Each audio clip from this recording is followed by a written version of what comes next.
सियासी तारीख़ में आज एक और बड़ा बदलाव आया। मुज़फ़्फ़र हुसैन बेग,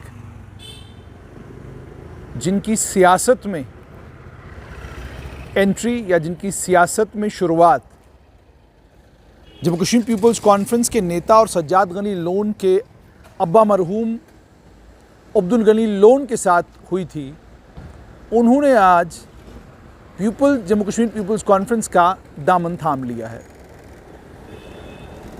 मुज़फ़्फ़र हुसैन बेग का जम्मू कश्मीर पीपल्स कॉन्फ्रेंस को ज्वाइन करना, इस पर पीडीपी के जो लीडरान हैं उनके अपने अपने तासुरात हैं, सब अपनी अपनी बात कर रहे हैं और कश्मीर की सियासत से ताल्लुक़ रखने वाले लोग एक बहुत कड़वी बात कर रहे हैं। वो ये कह रहे हैं कि मुज़फ़्फ़र हुसैन बेग का सियासी कैरियर ख़त्म हो चुका है, अब वो पीपल्स कॉन्फ्रेंस ज्वाइन करें, वो नेशनल कॉन्फ्रेंस में चले जाएं, वो किसी भी पार्टी में चले जाएं, उससे कोई फ़र्क नहीं पड़ता। सियासत एक अजीब व गरीब खेल है। सियासत के इस खेल में आप किसी भी सियासी लीडर को आखिरी लम्हे तक राइट ऑफ नहीं कर सकते। महाराष्ट्र की सियासत में शरद पवार को जब पिछले महाराष्ट्र के असेंबली इलेक्शंस में राइट ऑफ करने लगे लोग, वो बारिश के बीच में दी गई एक तकरीर ने नेशनलिस्ट कांग्रेस पार्टी का, कांग्रेस का और शिवसेना का मुकद्दर बदल दिया। और जहां लग रहा था कि शिवसेना बीजेपी की सरकार बनेगी, वहीं पर शिवसेना बीजेपी की सरकार तो बनी, लेकिन जिस नाटकीय अंदाज में, जिस ड्रामाई अंदाज में बाद में नेशनलिस्ट कांग्रेस पार्टी, कांग्रेस और शिवसेना की हुकूमत बनी, उस हुकूमत के बनने के बाद लोगों ने ये कहा कि Sharad Pawar is not a spent force. Sharad Pawar आज भी सियासत को समझते हैं और उनकी पकड़ है सियासी नब्ज़ के ऊपर। आज भी पीसी चाको कांग्रेस के केरला से निकलते हैं और नेशनलिस्ट कांग्रेस पार्टी में शामिल हो जाते हैं। सियासत में किसी भी बड़े लीडर को, कदावर शख्सियत को, जो बोलने का हुनर रखता हो, जिसके पास अल्फाज की कोई कमी ना हो, उसे आप आखिरी लम्हे तक राइट ऑफ नहीं करते। मुज़फ़्फ़र हुसैन बेग सेहत की वजह से, उनकी अपनी सेहत की वजह से या बाकी उनकी ज़िंदगी के जो मामलात हैं, उन मामलात को लेकर, ख़ासकर उनकी सेहत को लेकर, वो थोड़ा सा सियासी सीन से दूर ज़रूर हैं। मगर यूँ कहा जाए कि मुज़फ़्फ़र हुसैन बेग सियासत से बिल्कुल अलग हैं या वो उनने कभी सियासत से किनारा कशी इख्तियार की, वो बिल्कुल गलत बात है। पीपल्स कॉन्फ्रेंस को आज उन्होंने ज्वाइन किया। उनके हैंडआउट को मैं पढ़ रहा था तो उन्होंने वही सब बातें कहीं जो सब बातें आप स्ट्रेट लाइन पर पहले भी सुन चुके हैं।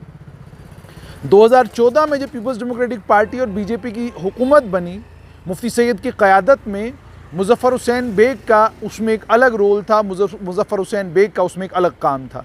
वो अपना काम बखूबी कर रहे थे। मेंबर पार्लियामेंट थे बारामुल्ला लोकसभा क्षेत्र से और यहाँ पे हुकूमत थी।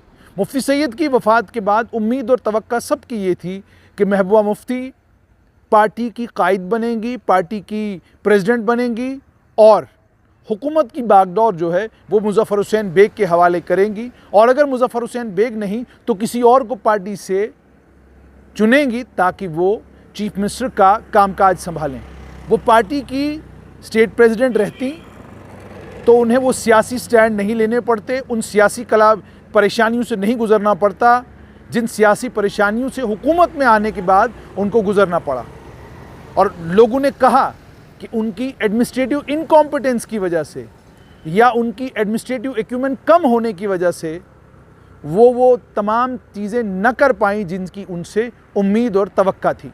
जब तक उनके अब्बा मरहूम ज़िंदा थे, बीजेपी और पीडीपी की हुकूमत आराम से उसने अपना कामकाज किया। परेशानियां ज़रूर आईं, लेकिन मुफ्ती सैयद का कद इतना बड़ा था कि उसने उन परेशानियों के बीच में भी पीडीपी को रास्ता दिया, हुकूमत को रास्ता दिया और हुकूमत ठीक ठाक तरीके से चली। लेकिन उनकी वफ़ात के बाद सवाल खड़ा हो गया कि अब इस पार्टी का कायद कौन होगा। और आपको ये भी याद होगा कि सैयद अल्ताफ़ बुखारी को लेकर अटकलें लगने लगी कि शायद वो पीडीपी से अलग होकर बीजेपी के साथ मिलकर हुकूमत बनाएं। वो भी नहीं हुआ। डॉक्टर हसीब द्राबू को लेकर अटकलें लगी, वो भी नहीं हुआ। डॉक्टर हसीब द्राबू को बाहर का रास्ता दिखाया गया। सैयद अल्ताफ़ बुखारी एक लंबे अरसे तक हुकूमत का हिस्सा नहीं बने। ये तमाम चीज़ें तारीख़ में हुई हैं, माजी में हुई हैं। ये बदकिस्मती है उन सियासी जमातों की जो सियासी जमातें किसी ख़ानदान से मुंसलिक हैं या किसी ख़ानदान से जिनका ख़ास ताल्लुक़ है या जो किसी ख़ानदान की वजह से पार्टियां अमल में आई हैं या पार्टियां बनी हैं। इन ख़ानदानों की सबसे बड़ी परेशानी ये है कि पार्टी की कमान भी हमारे हाथ में हो, हुकूमत की कमान भी हमारे हाथ में हो वही सब कुछ जो हम कहें। और आप जानते हैं ख़ानदानों की सबसे बड़ी दिक्कत ये होती है, इनको कुछ लॉयलिस्ट होते हैं जो इनके ख़ास और करीबी माने जाते हैं। इनके खानसामा से लेकर इनके करीबी दोस्त तक वो कुर्बत डिफ़ाइन करती है कि किसको क्या पोजीशन पार्टी में मिलेगी। काबिलियत, सियासी सूझबूझ, सियासी समझ, ये पैमाना नहीं होती उन पार्टियों की जिन पार्टियों में अक्सर व बेशतर खानदान, यूँ कहिए कि जिन पार्टियों को ख़ानदान चलाते हैं। यही पीडीपी में हुआ। मुजफ्फर हुसैन बेग का 2002 से लेकर 2008 तक का टेन्योर, जिसमें वो डिप्टी चीफ मिनिस्टर बनाए गए, फाइनेंस मिनिस्टर थे, उन्हें बाहर का रास्ता दिखाया गया क्योंकि मुफ्ती सईद के कान में ये बात डाली गई थी उस वक्त कि मुजफ्फर हुसैन बेग ग़ुलाम नबी आज़ाद के करीब हो रहे हैं और कल पार्टी छोड़कर कांग्रेस को ज्वाइन करेंगे। एक धड़ा पीडीपी से निकलकर कांग्रेस में चला जाएगा और हुकूमत यहाँ पर कांग्रेस की बनेगी। मुफ्ती सईद ने उस दौर में, उस वक्त में जब मुफ्ती सईद हयात थे, 2002 से 2008 का पीरियड में कह रहा हूँ, 3 साल मुफ्ती सईद चीफ मिनिस्टर भी रहे उस पीरियड में, और दूसरे 3 साल जिसमें ग़ुलाम नबी आज़ाद चीफ मिनिस्टर थे। मुजफ्फर हुसैन बेग को बाहर बिठाया गया, एक लंबे अरसे तक वो बाहर रहे, फिर मुजफ्फर हुसैन बेग को दोबारा वापस लाया गया। शायद किसी ने कोई गारंटी दे दी कि मुजफ्फर हुसैन बेग अब पार्टी छोड़कर नहीं जाएंगे। नाराज़गी तभी से थी। इतने बड़े कद का लीडर जिसने, जब पीडीपी 2009 से लेकर 2014 तक हिज़्ब इख्तिलाफ में रही, हिज़्ब इख्तिलाफ में पीडीपी की नुमाइंदगी भी की, लोगों की परेशानियां, लोगों के मसले मसाइल को भी उजागर करने का काम किया और पार्टी को लीड करने का काम भी किया। मुजफ्फर हुसैन बेग का ऑटोक्रेटिक स्टाइल इसलिए था क्योंकि वो एक वकील थे और पेशे से एक कामयाब वकील थे, जिनकी अभी पेशे से एक कामयाब वकील हैं। अपनी वकालत के चलते और अपनी काबिलियत के चलते लोग अक्सर व बेशतर कहते थे कि थोड़ी एरोगेंस थी मुजफ्फर हुसैन बेग में, लेकिन क्या उस एरोगेंस को एक बड़ी सियासी सूझबूझ रखने वाली शख्सियत को उस एरोगेंस को देखना चाहिए था या अपनी पार्टी के आने वाले कल को, अपनी पार्टी के मुस्तकबिल को देखना चाहिए था?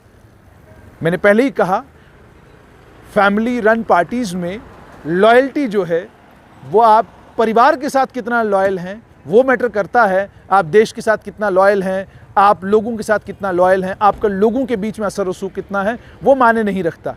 क्योंकि इन पार्टियों में आपको अगर ज़िंदा रहना है तो बहुत ज़बरदस्त ज़रूरत है कि आप इन पार्टियों के लीडरों के करीबी हों। अगर आप करीबी नहीं हैं तो आप जितने मर्जी काबिल हों, आप उस पार्टी में ताउम्र दरवाजे पे खड़े रहेंगे और अगर आपका मुकद्दर हुआ तो कोई सियासी रिहेबिलिटेशन आपकी बिल्कुल आपके आखिरी दौर में होगी, वरना आप उस सियासी पार्टी में गुम ही रहेंगे। आज मुजफ्फर हुसैन बेग ने Jammu Kashmir People's Conference join की है। ज्वाइन करने का क्या मतलब है? पहले तो ये कि पीपल्स डेमोक्रेटिक पार्टी में जो जवाल था, उस जवाल के चलते आधी से ज़्यादा पार्टी के लोग जो हैं अपनी पार्टी में चले गए, कुछ कांग्रेस में चले गए। अब मुजफ्फर हुसैन बेग थे वो पीपल्स कॉन्फ्रेंस में चले गए। हैरानगी की बात यह है, मुफाहिमत की कोई कोशिश नहीं की गई, मुजफ्फर हुसैन बेग को मनाने की कोई कोशिश नहीं की गई, किसी ने कोई संपर्क कभी नहीं साधा क्या ये कोई चैनल खोले और मुजफ्फर हुसैन बेग को ये यकीन कराएं कि आप पीपल्स डेमोक्रेटिक पार्टी के बानियों में से हैं, आपको पार्टी छोड़कर नहीं जाना चाहिए। आप पीपल्स डेमोक्रेटिक पार्टी के उन लीडरों में से हैं जिन लीडरों ने सेल्फ रूल का डॉक्यूमेंट लिखा, जिन लीडरों ने जब पीडीपी का आईन बन रहा था उस आईन के बनने में जिस शख्स की सबसे बड़ी इंपॉर्टेंस जिस शख्स की थी, जिसका सबसे बड़ा रोल था, उस शख्स को लेकर पीडीपी ने, मेरे जो ज़राए हैं उनके मुताबिक, कोई खातिर खा कोशिश नहीं की कि मुजफ्फर हुसैन बेग को कन्विंस किया जाए कि आप पार्टी में वापस आएँ। एक पार्टी जो उम्मीद और तवक्का बन के उभरी थी, जम्मू कश्मीर के लोगों के लिए एक पार्टी जो उम्मीद और तवक्का बन के उभरी थी कि हिज़्ब इख्तिलाफ का काम अब ये पार्टी जम्मू कश्मीर में करेगी, उस पार्टी का आज हाल ये है कि उस पार्टी के जितने भी बड़े कद्दावर लीडर थे, लगभग सब के सब लीडर निकलकर अलग अलग पार्टियों में चले गए। वजह क्या? वजह से मैंने आपको पहले ही कहा कि पार्टी ने मुफ्ती सैयद की वफ़ात के बाद जब फैसला लेना था, और फैसला ये लेना था कि पार्टी को बचाने के लिए ज़रूरी था कि पार्टी की कमान जो है वो महबूबा मुफ्ती के हाथ में रहती, हुकूमत की कमान किसी और शख्स के हाथ में रहती। लेकिन क्या करें, ख़ानदानी राज वाली पार्टियों में यही सब कुछ होता है। आज मुज़फ़्फ़र हुसैन बेग ने पीपल्स कॉन्फ्रेंस ज्वाइन की है। शुरुआत उनकी पीपल्स कॉन्फ्रेंस से ही हुई थी। मेंबर पार्लियामेंट वो 1 सितंबर 2014 से लेकर 23 मई 2019 तक रहे। डिप्टी चीफ मिनिस्टर 2006 से 2008 तक रहे। रिपब्लिक डे 2020 के रिपब्लिक डे के ऊपर उन्हें भारत का तीसरा सबसे बड़ा सिविलियन ऑनर पद्म भूषण मिला। 8 मई 1946 को उनका जन्म हुआ, 74 साल उनकी उम्र है और वो बारामुल्ला के रहने वाले हैं। हार्वर्ड यूनिवर्सिटी से पढ़े हैं, एडवोकेट जनरल भी रहे हैं जम्मू कश्मीर के। उसके अलावा अगर सियासी बात हम करें तो अपना कैरियर उन्होंने एडवोकेट जनरल के तौर पर 1987 से लेकर 1999 तक वो एडवोकेट जनरल रहे। सियासी सफ़र की शुरुआत 1996 में जम्मू कश्मीर पीपल्स कॉन्फ्रेंस की, जहां पर वो वाइस चेयरमैन थे। 2002 में उन्होंने लेजिस्लेटिव असेंबली का इलेक्शन पीपल्स डेमोक्रेटिक पार्टी के मैंडेट के ऊपर बारामुल्ला कॉन्स्टिट्यूंसी से लड़ा, वहां से जीते। उसके बाद 2008 में दोबारा से एमएलए बने। Law minister, law and parliamentary affairs minister वो स्टेट कैबिनेट में 2002 से लेकर 2006 तक रहे। 2006 तक वो डिप्टी चीफ मिनिस्टर थे। उसके बाद वो पीपल्स डेमोक्रेटिक पार्टी के चीफ स्पोक्स पर्सन भी रहे।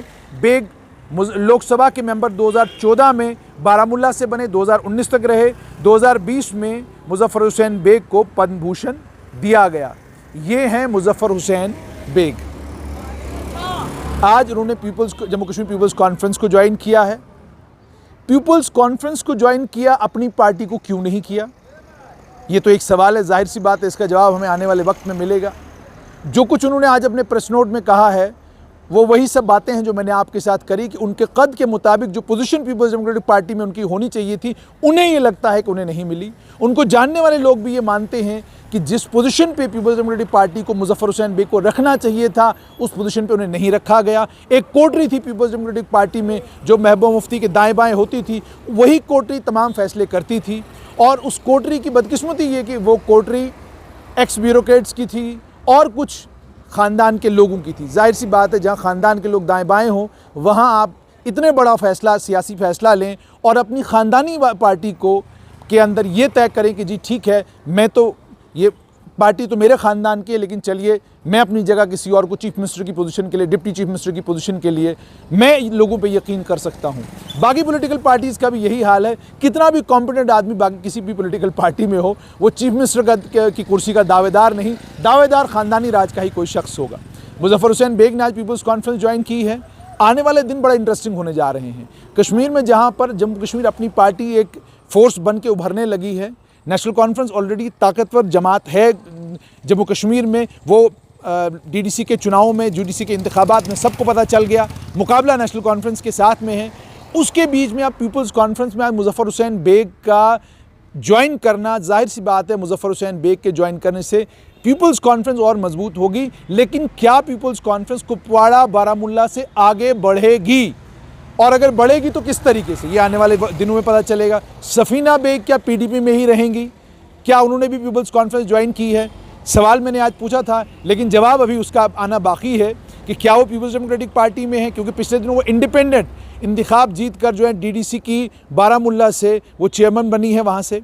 तो अब बहुत सारे सवाल हैं जिन सवालों के जवाब हमें आने वाले दिनों में मिलेंगे। मगर आज की खबर यही कि पीपल्स डेमोक्रेटिक पार्टी के कदावर नेता, ex law and parliamentary affairs minister, ex finance minister, ex MP Baramulla Lok Sabha क्षेत्र से मुज़फ़्फ़र हुसैन बेग, उन्होंने आज Jammu Kashmir People's Conference join की है। वही पार्टी जिस पार्टी से उन्होंने अपनी सियासी सफ़र की शुरुआत की थी। कितना बड़ा झटका ये Jammu Kashmir People's Democratic Party के लिए होगा, ये तो आने वाला वक्त बताएगा। और क्या वो लोग जो मुज़फ़्फ़र हुसैन बेग को राइट ऑफ कर रहे हैं पिछले लगभग 3 सालों से कि जनाब he is a spent force now, अब इनके किसी पार्टी में होने या ना होने से कोई फ़र्क नहीं पड़ता, क्या उन्हें कोई बड़ा जवाब आने वाले दिनों में मिलेगा?